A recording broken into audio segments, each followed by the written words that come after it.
নমস্কার বন্ধুরা, তোমরা সবাই কেমন আছো? আমি এখন তমলুকে চলে এসেছি। তমলুক থেকে যারা ভিডিও দেখো তারা আই লাভ তমলুক লিখে নিও। তমলুকে রয়েছি কোথায় বলো তো? তমলুকের বানপুকুরতলাতে। আজকে আমরা চলে এসেছি একটা সিনেম্যাটিক শ্যুটের জন্য। আমার সাথে রয়েছে সোমা, রয়েছে টোটন, রয়েছে অভিষেক, এদিকে সঞ্জীব আর এদিকে পিতু। তো চলো আজকে আমাদের এই বিটিএস এর একটা ব্লগ হতে চলেছে। আমরা করছি সিনেম্যাটিক শ্যুট, তো সব সময় দেখতে থাকো। আমাদের নীলাঞ্জনার ভিডিওটা অনেকেই তোমরা দেখে নিয়েছো, তো তোমাদের কেমন লেগেছে সেই ভিডিওটা কমেন্টে জানিও।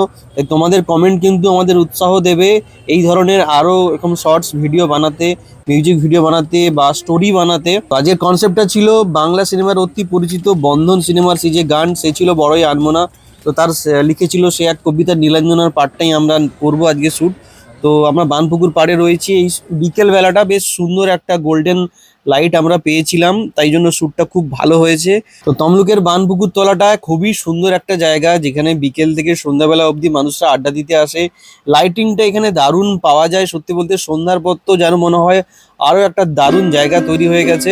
সারাদিন পরিশ্রম করার পর একটা ভিডিও বানাতে বিশাল পরিশ্রম, ঘেমে গেছি পুরো, প্রচণ্ড গরম ছিল। আর এইদিকে সবাই মিলে প্রচুর পরিশ্রম করেছি। তো ভিডিওটা কেমন হয়েছে জানিও। আরও এরকম বিটিএস ব্লগ দেখার জন্য সাবস্ক্রাইব করে দিও। ভালো থেকো, টাটা।